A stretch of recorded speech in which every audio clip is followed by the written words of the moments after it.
성부와 성자와 성령의 이름으로. 그래서 예수님께서는 유다를 떠나 다시 갈릴레아로 가셨다. 그때 사마리아를 가로질러 가셔야 했다. 그렇게 하여 예수님께서는 야곱이 자기 아들 요셉에게 준 땅에서 가까운 시카르라는 사마리아의 한 고을에 이르셨다. 그곳에는 야곱의 우물이 있었다. 길을 건너라 지치신 예수님께서는 그 우물가에 앉으셨다. 때는 정오 무렵이었다.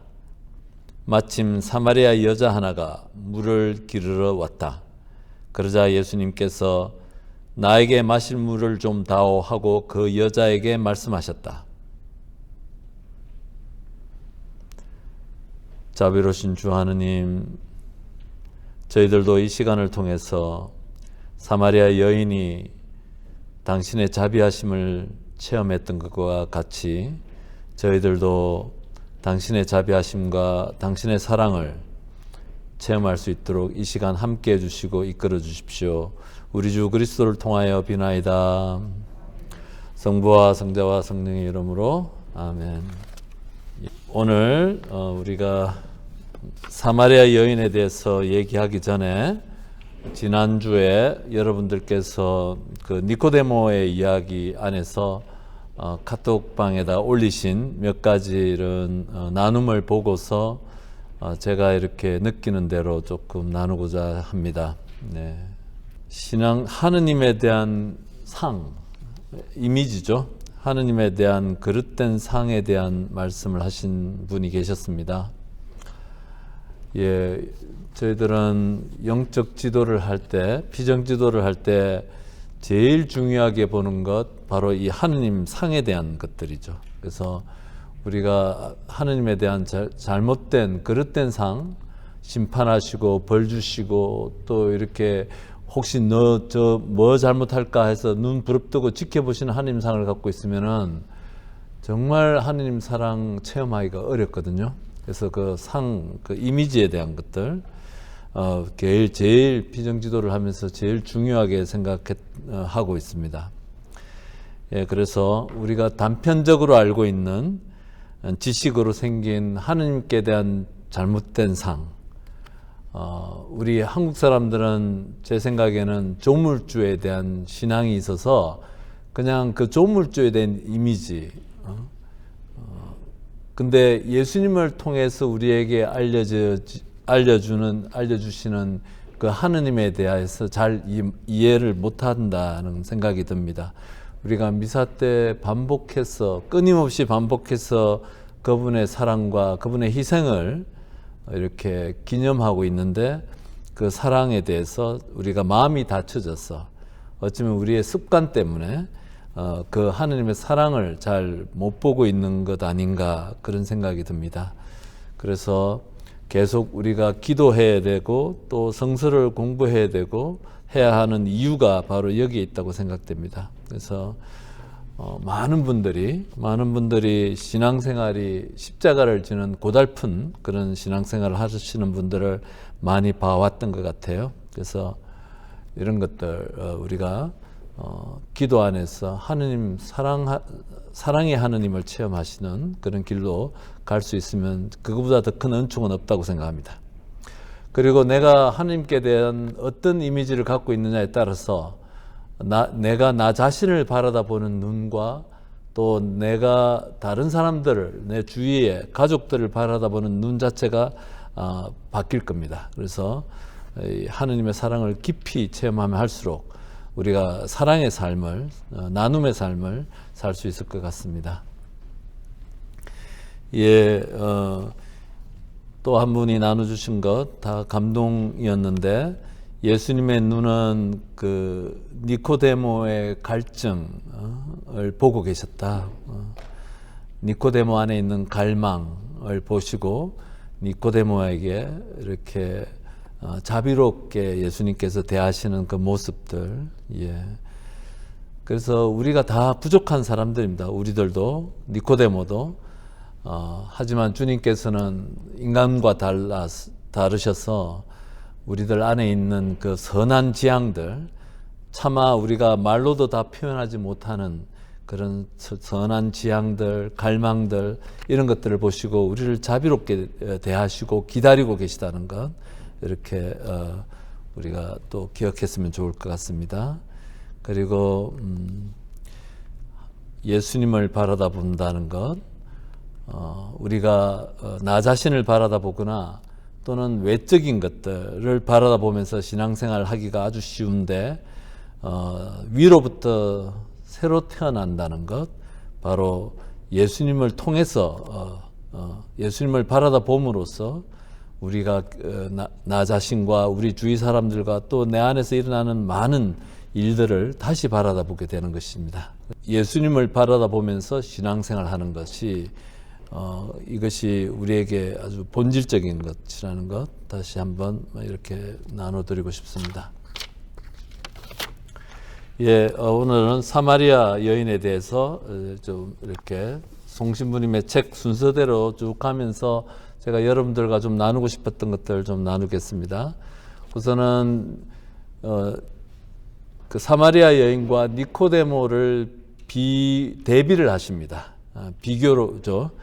니코데모는 아주 선민이라는 자부심이 있었던 사람이고, 사마리아 여인은 혼혈적으로 멸시받던 사람이었고, 니코데모는 이스라엘의 공인된 스승이었고 학식이 높은 사람이었고 권력이 있는 사람이었는데, 거기에 반해서 사마리아 여인은 학식도 권력도 없는 사람이었습니다.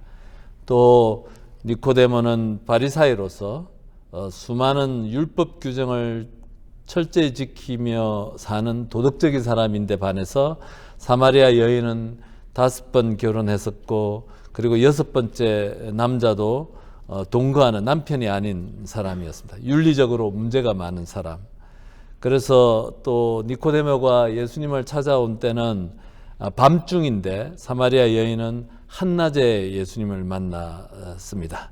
이렇게 두 사람을 의도적으로 요한복음에서 대비시키는 이유는 모두가 누구나 예외 없이 구원이 필요하고 예수님은 모든 인간의 구원자라는 사실을 상기시키기 위해서입니다.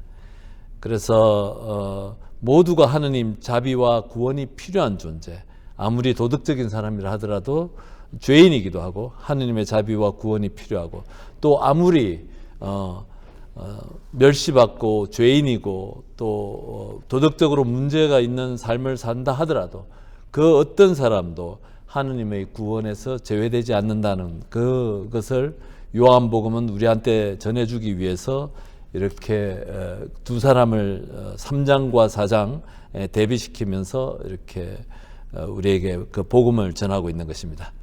요한복음 1장 1절에서 18절까지 요한복음의 서문에 해당되는 것은 우리가 나중에 살펴보게 되겠지만, 거기에서 철저하게 하느님 말씀은 그 빛과 진리와 생명이다. 이 빛과 진리와 생명이 필요 없는 사람은 어떤 사람도 없다. 모든 사람이 다 빛과 진리와 생명으로 초대받았다는 것을 우리한테 알려주기 위한 것입니다.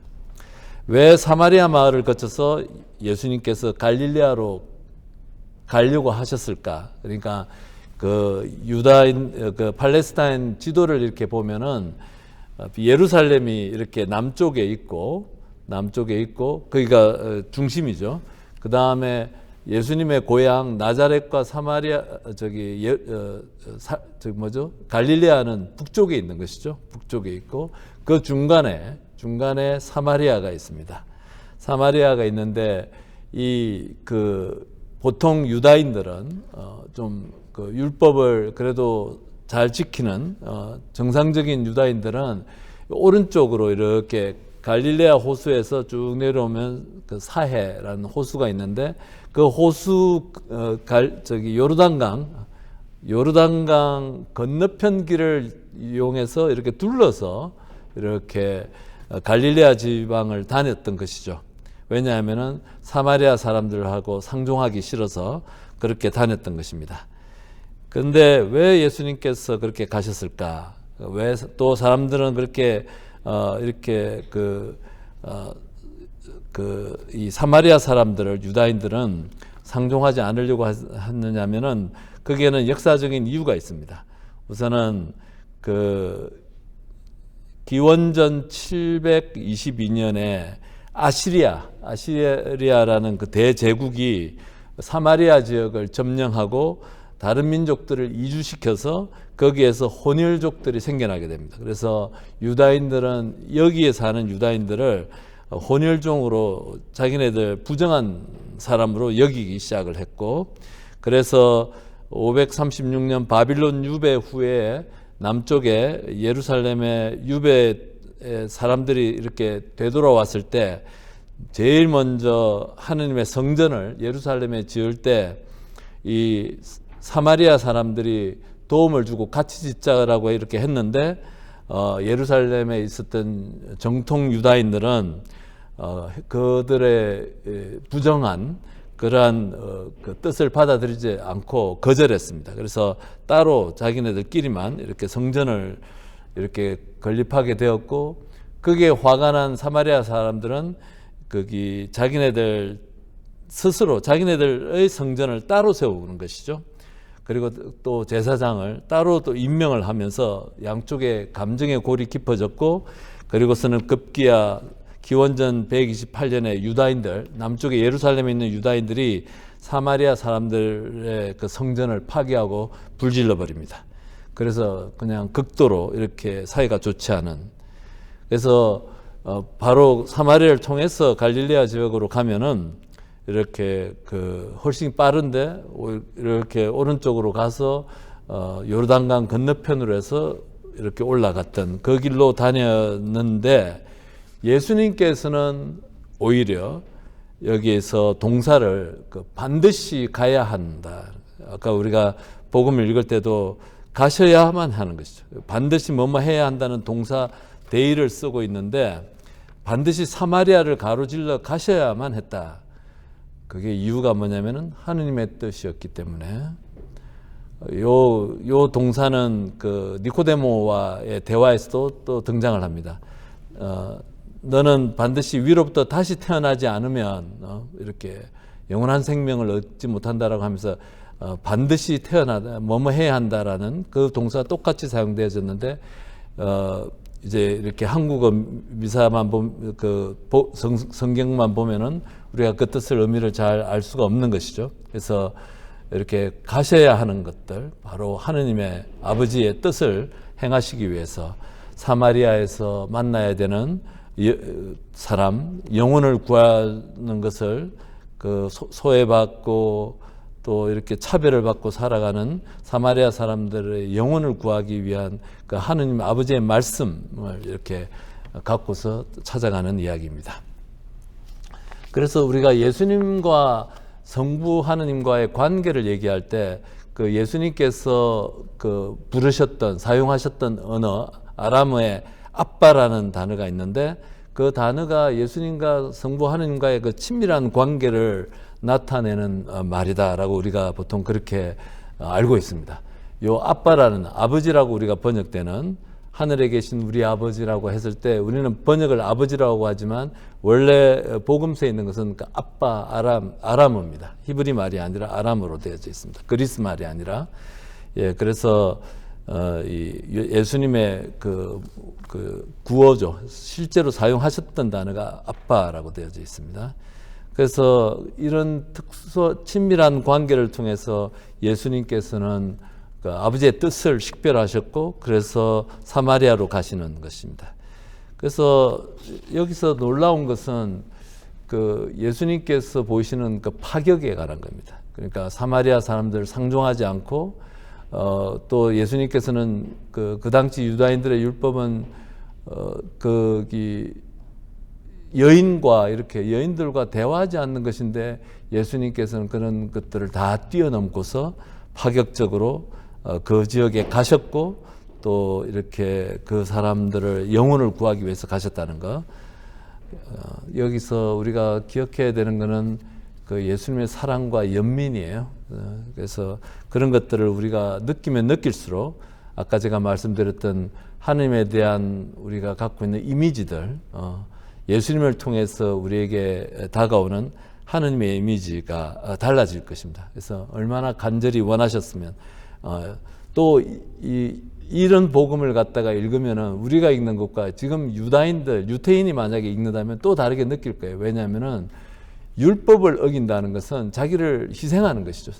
자기를 희생해서 다른 사람들의 공격을 받는 것을 감수한다는 것을 의미하는 것입니다. 그렇게 예수님은 그러면서도 이 파격으로 사마리아 지역에 가서 그 여인을 만나시고 또 그 사람들과 같이 식사도 하고 머물고 하는 것들이 예수님께서 자기를 희생하셨다는 것이죠. 그리고 이제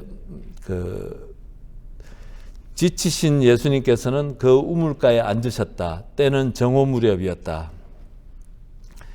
영혼을 찾아 목마른 영혼을 찾아 뜨거운 태양을 받으면서 오전 내내 걸어오셨다는 것이죠. 그러니까 그 지역이 지중해성 기후인데 이 시간 되면은 지중해 쪽에서 아마 따뜻한 바람이 이렇게 부는 것 같아요. 그래서 노곤해서 다들 그늘에 가서 쉬는 시간이죠. 예수님께서는 그 오전 내내 때학볕 아래 6시간 내지는 7시간 걸려서 유다 땅 요르단강변에 계시다가 거기서 출발해서 오히려 둘러서 오신 것이죠. 이쪽으로 둘러서 6시간, 7시간을 갖다 오전 내내 걸어서 오셔서 이렇게 지치셨다라고 이렇게 이제 성서가 이렇게 우리에게 알려주고 있는데 송모 신부님 여기서 가현설 즉 육신을 입고 온 것은 예수님께서 육신을 입고 온 것은 사실이 아니고 다만 인간의 눈에 그렇게 보였을 뿐이라고 주장하는 이런 영지주의의 그런 교리를 다시 한번 이렇게 우리의 정통 신앙이 아니다. 예수님의 인성을 부정하는 그 교리이다는 것이죠. 근데 이제 이 이야기를 갖다가 계속 우리가 반복해서 2000년이 지나고 난 다음에도 계속 초대교회 때도 이런 영지주의자들이 굉장히 발호를 했고 또 지금도 우리가 계속 반복하는 이유가 우리들 안에도 이런 태도들이 아주 많기 때문에 그렇습니다. 예수님의 안에서 신성만 보고 예수님을 신으로만 대하지 그분의 인성을 우리가 이렇게 받아들이지 않는 것, 그 이야기는 예수님의 그 사랑을 이렇게 인간이 돼서 오는 그 사랑을 받아들이는 것들 우리가 약해질 수밖에 없거든요. 그러니까 예수님은 저 멀리 계시는 당신일 뿐이죠. 그러니까 그것들, 그러한 우리 영지주의적인 우리 태도들이 우리들 신앙 안에도 많이 있다는 것이죠.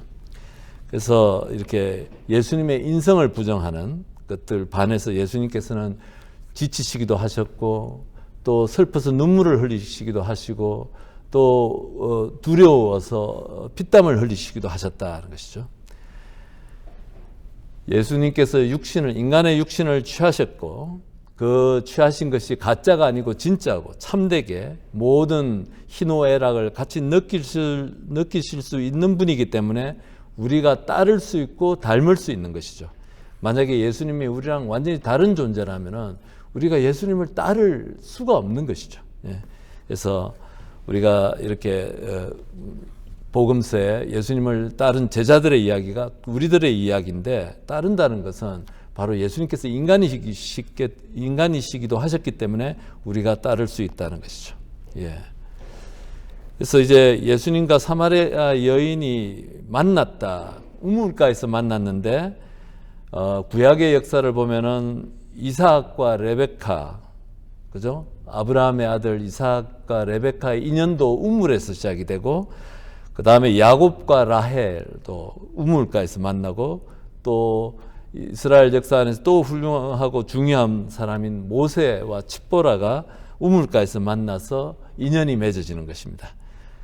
그렇듯이 예수님과 사마리아 여인이 우물가에서 만났고 이 사마리아 여인이 곧 우리 자신들이다라고 이렇게 송신부님께서 얘기하시고 있습니다. 삶의 목마름에 지쳐 있는 우리를 위해 주님이 찾아오셔서 생명의 물을 주고자 하신다. 우리가 그런 분을 온전히 받아들일 때 우리는 그분의 신부가 되고 그분은 우리의 신랑이 되어서 우리의 삶은 영원한 생명의 삶, 축제의 삶을 살게 된다는 것이 요한복음이 우리에게 전해주려고 하는 메시지다는 거죠. 그래서 이렇게 복음서 전체가 얘기하는 것은 예수님을 만난 사람들에 관한 이야기들이다. 12제자들도 만났고 나병 환자도 소경도 그리고 가늠한 여인도 만났고 다 예수님 만났고 그러면서 그들의 삶이 새롭게 태어났다는 얘기를 하는 것이다. 그 만남이 외적으로 그냥 표면적으로 만나는 것이 아니라 깊이 내 삶 안에 중요한 의미로 생명으로 생명수로 다가오는 그 만남을 얘기하는 것입니다. 그래서 이렇게 그 예수님과의 만남 안에서만 우리가 우리 안에 있는 어떤 내적 갈증들이 해소가 될 수 있다는 거죠. 많은 분들이 삶 안에서 이렇게 갈증을 갖고 살아가고 있죠. 그 채워지지 않는 갈증들. 이것도 해보고 저것도 해보고 이 봉사 저 봉사 어떤 분들은 성당도 다니고 교회도 다니고 절도 다니고 다 다녀보고 그래도 안 채워지셔서 그런 분들을 봤던 것 같습니다. 그런 분들이 우리 신부님들 중에도 계세요. 예. 그래서 우리가 성당 안에서도 봉사하는 것도 그렇고 또 사람들 정말 내가 좋아하는 사람들 만나서 또 시간이 지나 보면은 그렇게 우리들 각자 안에 있는 제일 깊숙한 갈증은 채워지지 않을 것 같습니다. 예. 그리고 열심히 교회 가르침대로 윤리 도덕적인 생활을 하려고 죄짓지 않으려고 해도 우리의 갈증은 채워지지 않는다는 것이죠. 그래서 성 아우구스틴은 당신 안에 쉬기까지 우리 마음은 불안하나이다라고 고백을 하는 것이죠. 자기 고백록에서. 그래서 저도 직장 생활 할 때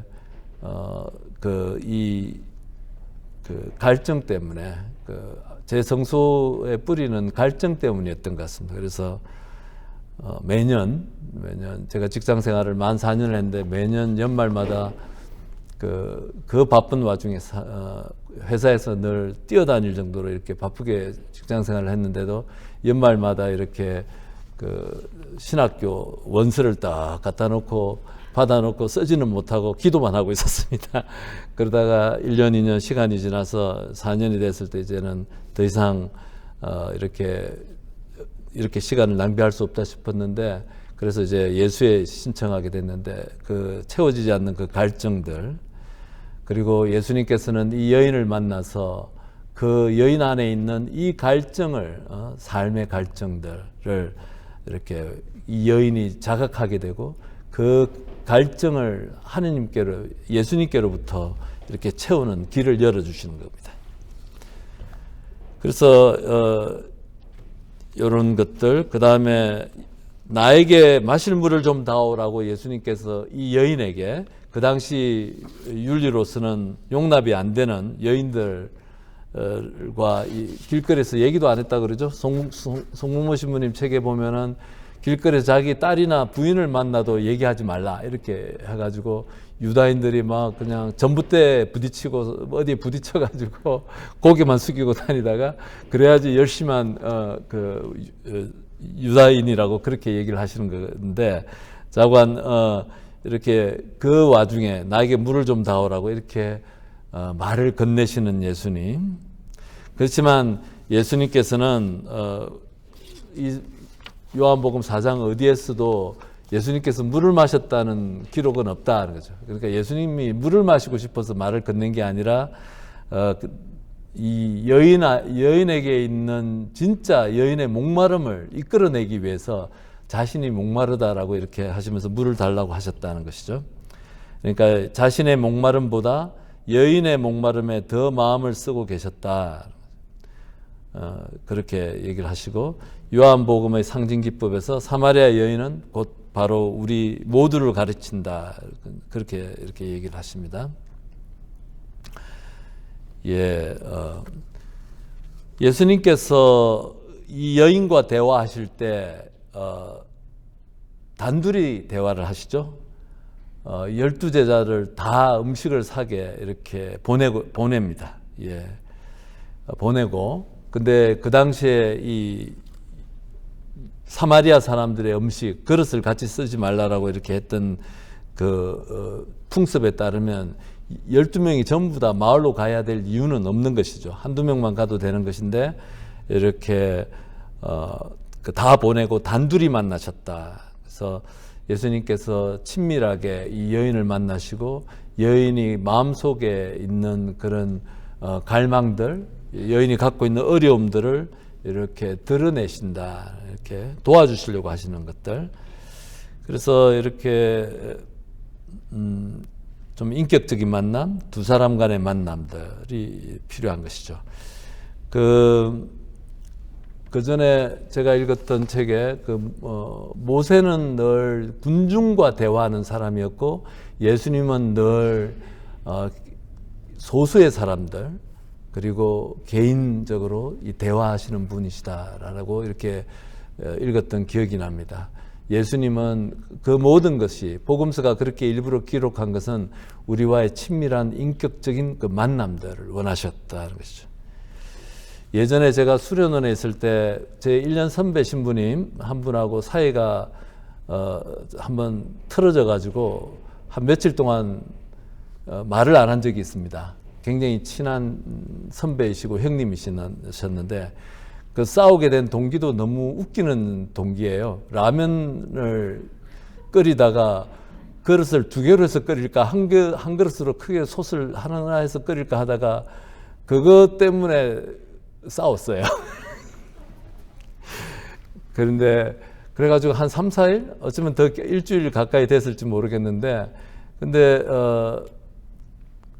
나중에 그분이 저를 이렇게 조용히 찾아와서 저한테 이렇게 조용히 미카엘 나랑 좀 조용히 좀 얘기하자라고 하셨던 그때 그 경험이 저한테는 굉장히 큰 위로가 됐고 지금까지도 그게 30년이 지나도 이게 기억이 확실히 남아있고 중요한 사건으로 남아있는데 그 겸손하게 편안하게 열린 마음으로 다그치려는 태도가 아니라 강요하는 태도도 아니고 또 자기가 정당했다는 걸 설명하려는 태도가 아니라 와서 자기의 부족함이나 내가 그때 이렇게 오해가 됐을 것 같다라고 겸손하게 나누어 주시는 그 선배가 생각이 났어요. 갑자기 요 부분을 갖다가 그러니까 우리의 태도들도 좀 그렇죠. 예수님의 태도가 그런 거라고 생각됩니다. 단둘이 여러 사람 있는 데서 웅장한 설교하지 않으신다는 것이죠.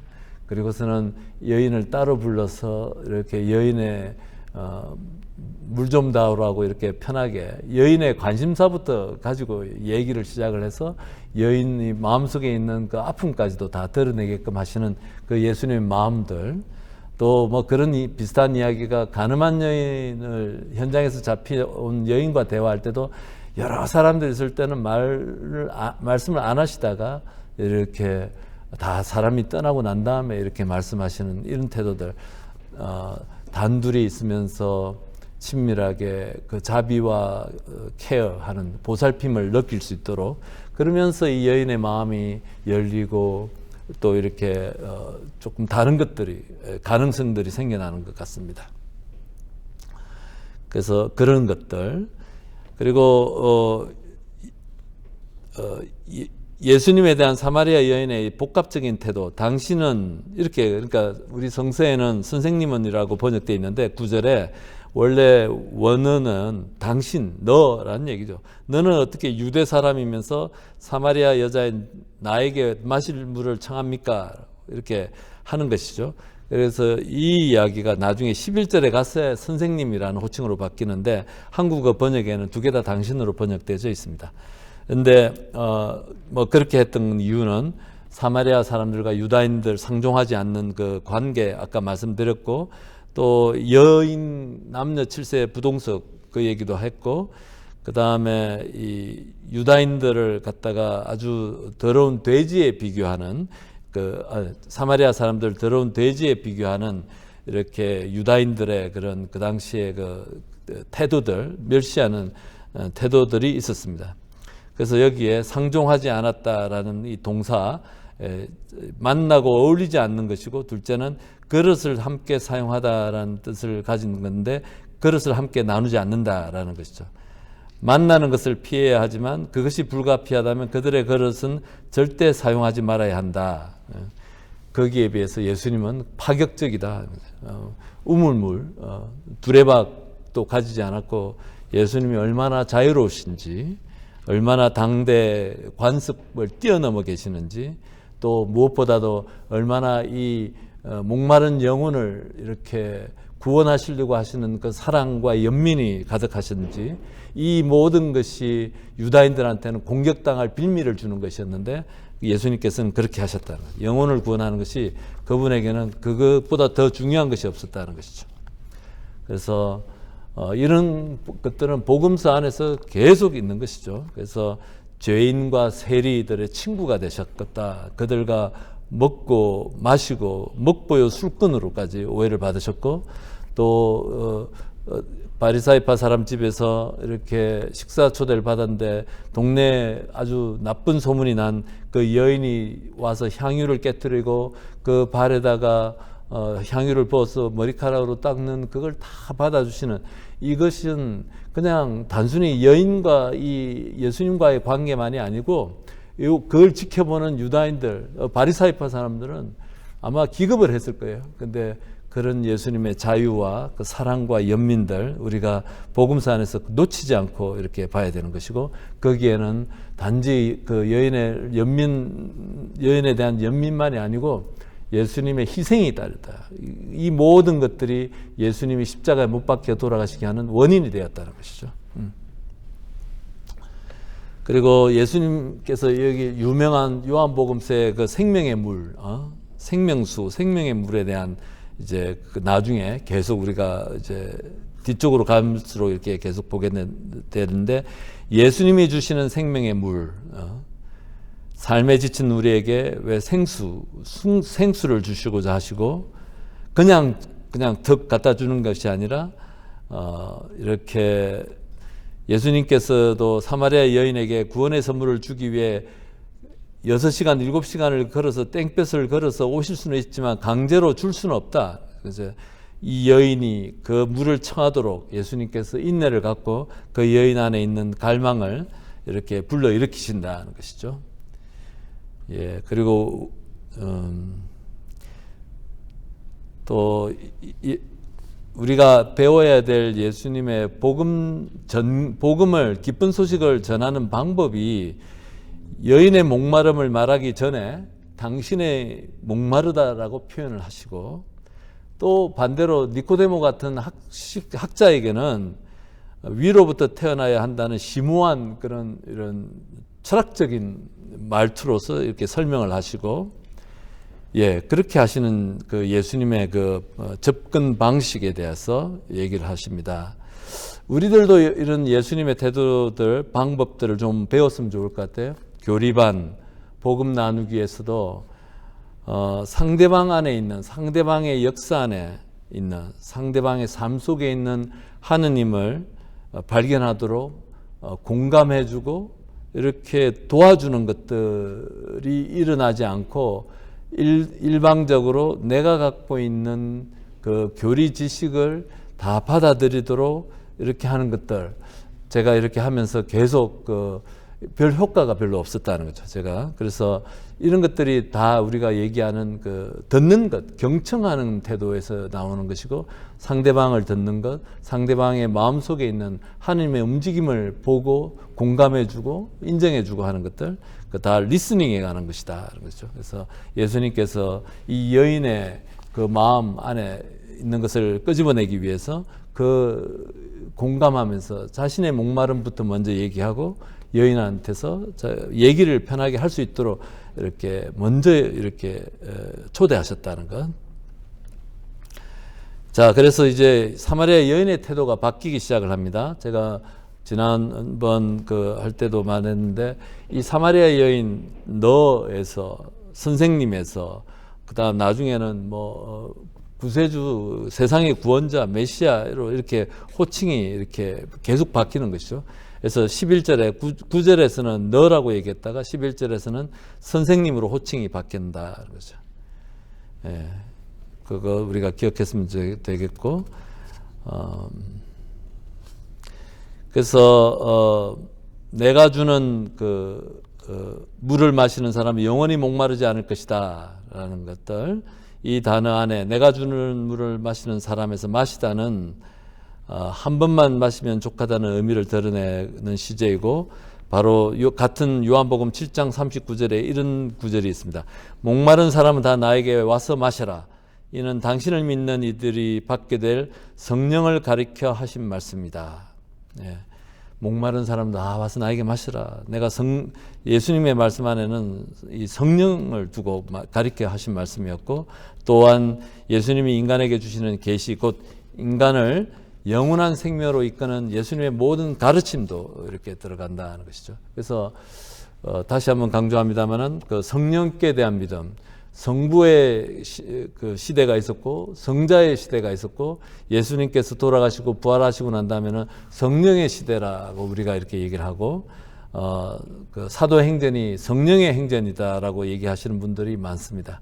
그만큼 성령이 우리 신앙 안에서 아주 그 핵심적인 우리 신앙의 대상인데, 우리가 이 성령을 어떻게 일상 안에서 느낄 수 있을까?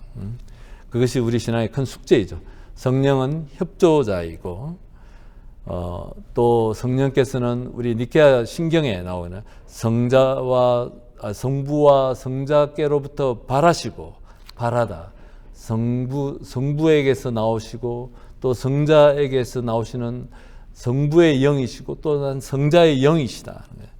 그래서 그 성령의 역할은 우리를 성자께로, 예수님께로 이끌어가고, 또 하느님께로 궁극적으로 이끌어가고, 다른 말로 표현하면 우리가 신앙생활을 하면서 신망의 믿음과 희망과 사랑이 우리 안에서 자라나게 하고, 그 복음 3덕으로 우리를 이끄는 영이 바로 성령이시다. 그래서 우리가 성당 안에서 봉사하거나, 또 미사에 참석해서 신앙생활을 수십 년을 하거나, 또는 또 어떤 활동을 하든지 간에 우리 안에서 이것이 일어나야 된다.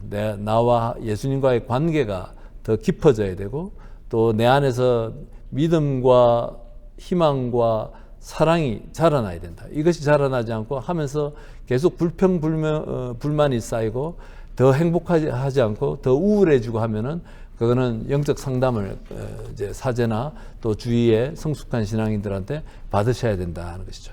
그래서 우리 이 성령께서는 우리를 늘 이런 그 하느님께 예수님께로 이끄시고, 또 신망애로 이끈다는 것 여러분들이 아셨으면 좋겠고, 네, 사마리아 여인과 우리의 목마름.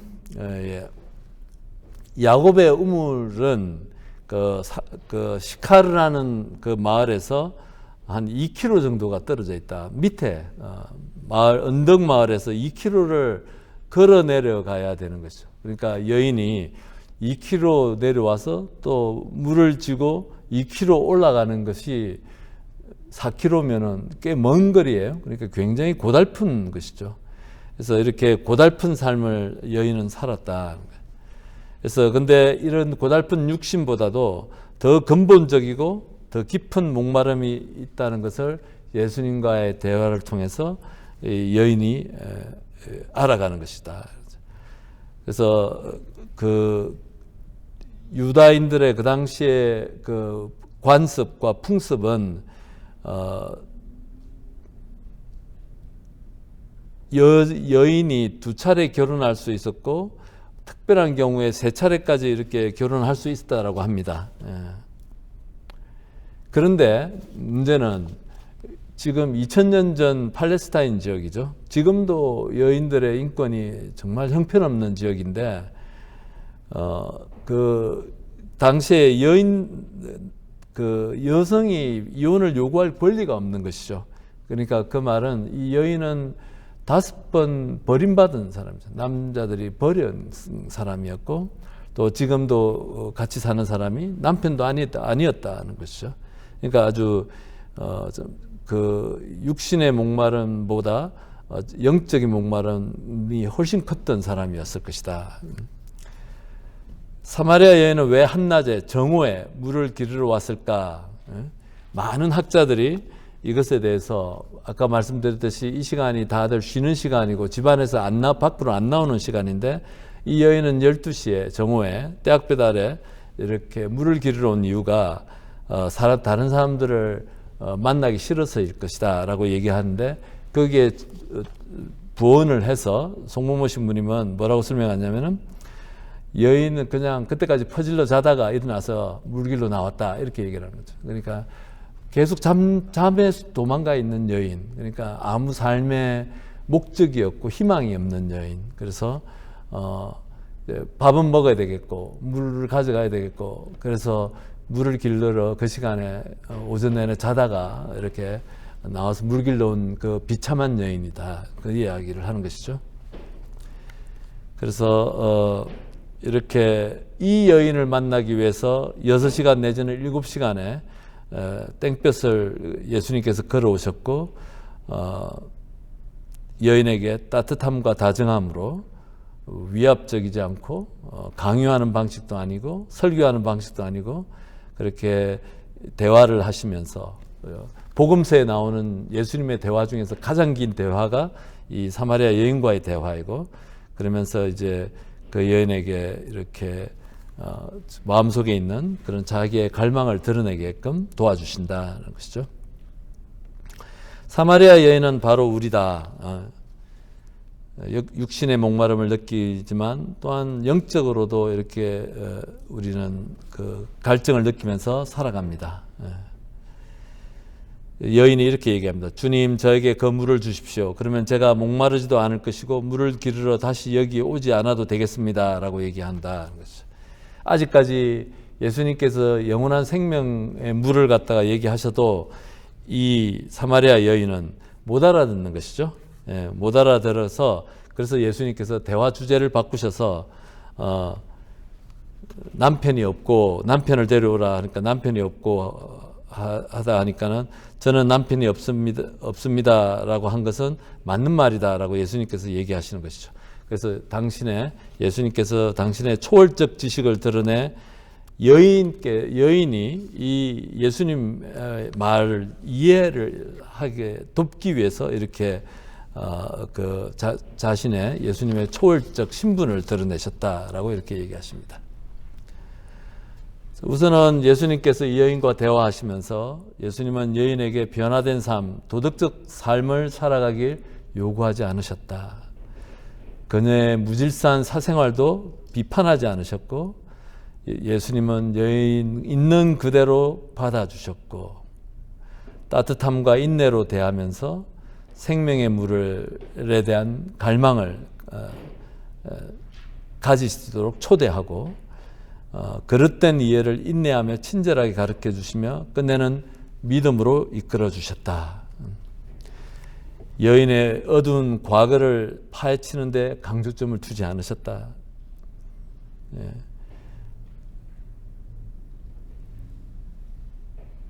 그래서 그렇기 때문에 이 여인은 자기 상처를 이렇게 쑤셔대는 그런 예수님을 만난 게 아니라 자기의 아픔을 이해하고 받아주시는 분을 만났기 때문에 여인이 이 마을 사람들에게 달려가 가지고 그 사람들을 예수님께 데리고 올 수 있었던 것이죠. 그리고 이제 참된 예배란 무엇인가에서 영과 진리 안에서 예배를 드려야 한다라고 4장 23절에서 24절까지 이렇게 말씀하시는데, 영은 바로 성령 안에서 우리가 예배를 드리는 것, 우리가 일상 안에서 다른 사람 안에서 또 나의 그 일상 안에서 함께 하시는 하느님 성령을 우리가 인식하고 그분께 순명하면서 이렇게 나아가는 우리 신앙. 그래서 우리 신앙이 송신부님께서는 감성적인 신앙이 아니고 내 기분대로 이렇게 하는 신앙이 아니라 의지에서 나오는 신앙, 의지의 결단에서 나오는 신앙에 대해서 얘기하십니다. 예전에 제가 들었던 수업 중에서 기억났던 우리 강의 중에 하나가, 우리 그리스도인들이 세 가지 차원의 회심이 있는데, 하나는 윤리 도덕적인 회심이 있다. 윤리 도덕적으로 내가 뭘 잘못했는지, 이번 대림 판공 때와 같이 내가 뭘 잘못했는지 이렇게 곰곰이 생각하고 이제 하느님 앞에서 결심하고 이렇게 죄짓지 말아야지 하는 그 결심을 하는 걸 갖다가 우리는 윤리 도덕적 회심이라고 한다. 또 하나는 우리가 감성적인 회심이 있다. 어떤 거냐면은 미사 때 갑자기 훅 그냥 하느님께서 주님의 기도하실 때 뭐 어떤 분이 영성체 주님의 기도 이렇게 끝나고 나서 영성체 하고 나올 때 얼굴이 아직도 눈물이 이렇게 다 안 닦인 상태에서 감동을 받아서 이렇게 영성체 하시고 그러시잖아요, 그죠? 여러분들도 그런 미사 때 또 아름다운 전례 안에서 또 뭔가 말씀 안에서 훅 이렇게 하나님께서 나에게 들려주시는 것 같이 이렇게 굉장히 감동적인 것들을 하고 그래서 이렇게 큰 이렇게 감동을 받고 하나님이 나와 함께 하신다는 같은 걸 느낄 때가 있을 것입니다. 우리 이런 거를 갖다가 감성적인 회심이라고 할 수 있겠습니다. 기도 안에서도 그럴 수도 있고 그런데 또 근데 세 번째 회심은 뭐냐면은 지적인 회심이 있다. 예수님을 아는 회심. 점점 안다는 것은 지식으로 아는 것이 아니라 경험적으로 내 삶 안에서 일어나는 많은 것들을 예수님의 눈과 마음으로 예수님의 시야에서 다시 보면서 그분을 점점 더 깊이 나와 함께 하시는 하느님이라는 것을 더 깊이 체험해가는 그 지적 회심이 있는데 이 지적 회심이 우리 신앙 안에서 가장 큰 영향을 준다는 거죠. 오래가고 근본적인 회심을 일으키는 것은 하느님을 알고 예수님을 알아가는 그 지적 회심에 있다. 그래서 다 중요한 회심들이죠. 윤리 도덕적으로 우리가 하느님 말씀 안에서 죄짓지 않고 사는 것도 중요하고 또 전례 안에서 음악 안에서 또 우리가 여러 가지 기도 안에서 감성적으로 크게 감동받는 것도 중요하고 하지만 지적인 회심들 하느님을 더 깊이 알아가는 것들 예수님을 더 깊이 체험해가는 것들 이런 것들이 우리 삶 안에서 더 오래가는 영향을 주고 우리 삶을 변화시킨다는 것이죠. 여인이 이제 예수님의 말씀을 듣고 물동이를 버려두고 자기 집으로 뛰어가지 않고 마을로 돌아갑니다. 어쩌면 이 여인 동네 안에서 우리가 추측컨대 그렇게 좋은 소문은 좋은 평판은 들었을 거라고 생각하지 않는 여인이 자기 집으로 도망가는 게 아니라 마을 사람들한테 쫓아가서 이렇게 자기가 만났던 예수님을 소개를 하는 사도가 되어져 있는 것이죠. 아주 극적인 변화입니다. 근데 갈 때 물동이를 갖다가 버려두고 갔다. 요한복음서가 얼마나 섬세한 복음이냐면은 바로 이 물동이는 자기가 뭐죠? 육신의 갈증을 채워주는 그런 물보다 이제는 그것보다 더 중요한 걸 발견했다는 것이죠. 그걸 버려두고 자기의 육신의 그 갈증을 채워주는 그 물동이를 두레박을 갖다 버려두고 그리고 이렇게 이제 가서 사람들에게 영혼을 채워주는 그분에 대해서 얘기를 하기 시작하는다. 그래서 예수님의 제자가 되었다는 의미를 나타내는 것이다. 그래서 제자로서 기쁜 소식, 예수님을 전하는 사명을 수행하는 이 여인에 대한 얘기를 하고 그러면서 하시는 말이 너무 재밌어가지고 제가 가져왔는데 복음 선교는 뭐 심오한 교리적 지식을 갖다가 전해주는 게 아니고 송신부님이 이렇게 또 어디서 글을 인용을 한 것이죠. 뭐라고 하냐면 이렇게 합니다. 복음 선교는 한 거지가 다른 거지에게 어디서 빵을 얻을 수 있는지 알려주는 것이다. 우리가 어디에서 두려움을 이긴 평화를 얻게 되었는지 알려주는 것이고 어디에서 내적 힘을 갖게 되었는지 알려주는 것이고 어디에서 영원한 생명의 확신을 갖게 되었는지 알려주는 것인데 한마디로 어디에서 생명의 빵을 얻게 되었는지를 다른 사람들에게 이야기하는 것이 복음 선교다. 우리 지식이 아니다. 우리가 왜 선교가 잘 안 될까?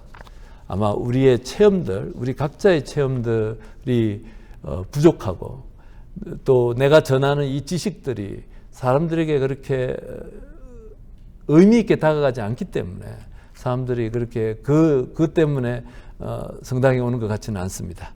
그래서 우리가 체험한 것들을 나누는 것. 그리고 이제 예수님께서 이제 그 요한복음에서만 17번, 나중에 예수님께서 나중에 고별사 안에서 특히 더 많이 나오는데 요한복음에서 17번이나 그 예수님께서 자신이 파견된 존재라는 말을 씁니다. 예수님의 자의식 속에는 본인의 일을 하는 게 아니라 파견하신 성부 하느님의 성부 아버지의 그 일을 하는 그 사명으로 살아가신 분. 예수님이 단순히 좋은 말씀을 해주시고 선한 행위를 하고 기적을 행하셔서 구세주가 된 것이 아니라 우리의 구세주가 된 이유는 하느님 아버지께 순종하시고 그분 뜻대로 말씀하시고 행동하시고 그분의 뜻에 따라서 십자가에서 순종하셨기 때문에 이렇게 어떤 분들은 이렇게도 얘기합니다. 그렇기 때문에 하느님의 아들이 되셨다고. 아담의 불순종과 예수님의 순종을 얘기하면서 아담은 순종하지 않았고 불순종했고 예수님은 순종하셨고 그래서 구세주가 되었고 라고 이렇게 얘기하시는 분들이 신학자들이 많이 계세요. 그래서 위로부터의 신학, 아래로부터의 신학 이렇게 얘기를 해서 하느님이 어느 날 사람이 대신 그렇게 되는 위로부터의 신학이 있는 반면에 또 한편으로는 우리가 똑같은 인간이 계셨지만 하느님에게 철저하게 순종하셨고 그러므로서 하느님의 아드님이 되신 그 아래로부터의 신학을 얘기하시는 분들도 계십니다. 그래서 순종하신 분, 그래서 17번이나 나는 파견된 자라는 그 단어를 그리스 말로 이렇게 계속 반복해서 쓰십니다. 사마리아인들이 예수님께 와서 자기들과 함께 머무르시기를 청하자 그분께서는 거기에서 이틀을 머무셨다. 예. 다시 한번 우리 요한복음 1장에서 그 제자들이 와서 어디에 계십니까? 와서 보아라라고 이렇게 하니까 그 가서 묵었다라는 말, 예수님과 함께 있는 메네인이란 단어 100번이 넘도록 반복되는 그냥 그 예수님과 함께 머무는 것, 이것이 모든 그리스도인 제자가 되는 것의 그 어떤 기본적 태도가 예수님과 함께 머무는 것이다. 그래서 그 머문다는 것이 뭐 예수님 사랑 안에, 예수님 안에 머무는 것이고 또 이 예수님 곁에 머무는 것이고 예수님 말씀 안에 머무는 것이고 이 모든 것들 이런 것들 예수님에 대한 체험으로 이끄는 것이다. 우리는 예수님을 따르는 것이 예수님을 체험하기 위해서 따른다라는 것이죠. 예, 그렇게 제가 간단하게 이렇게 설명드렸고 기도 자료 이렇게 보시겠습니다. 네. 예, 조금 여러분들에게 관상 기도를 이렇게 하시기를 좀 초대합니다. 예, 제가 개인적으로 몇몇 분들에게서 관상 기도에 대한 얘기를 좀 들었어요. 참 너무 감사할 것인데 관상 안에서 예수님께서 본인에게 직접 이렇게 다가오시는 체험들을 몇몇 분들이 나눠주셨는데 너무 감사드립니다. 이 관상, 묵상과 관상 기도를 통해서 우리가 그 말씀 속으로 또 예수님의 그 마음을 더 깊이 체험하는 것으로 가시기 바랍니다.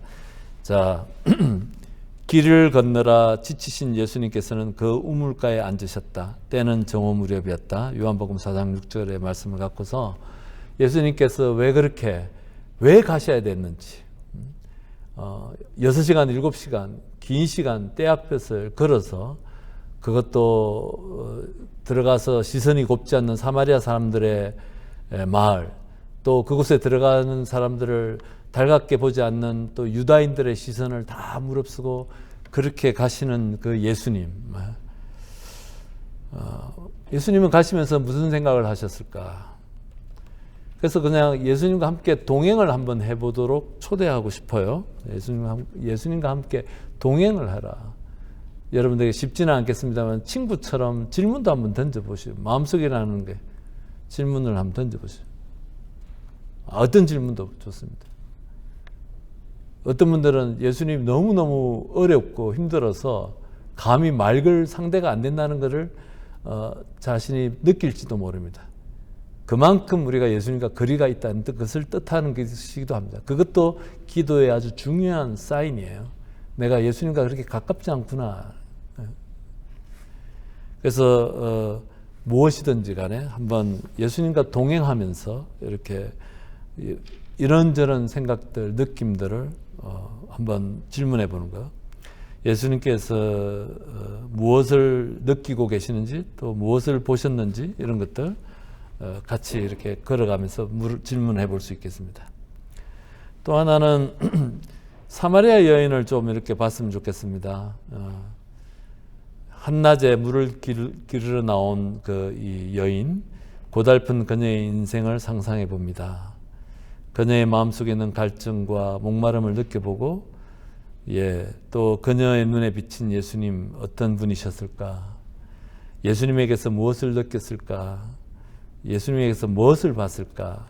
그랬기 때문에 그렇게 서먹서먹할 수 있었던 그 자리, 자기의 아픔을 드러내는 그 자리에서도 여인은 감동을 받고 또 물동이를 더 던져놓고 마을 사람들, 자주 상종하지 않았던 여인 사람들에게까지 달려가는 그 여인을 보면서 도대체 그 여인의 마음속에 무엇이 일어났는지 우리가 조금 이렇게 상상을 통해서 이렇게 기도하는 그런 관상 기도를 해보시도록 초대합니다. 부족한 부분은 성령께서 채워주시길 바랍니다. 영광송으로 마치겠습니다. 영광이 성부와 성자와 성령께, 성부와 성자와 성령의 이름으로 아멘.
영광이 성부와 성자와 성령께, 성부와 성자와 성령의 이름으로 아멘.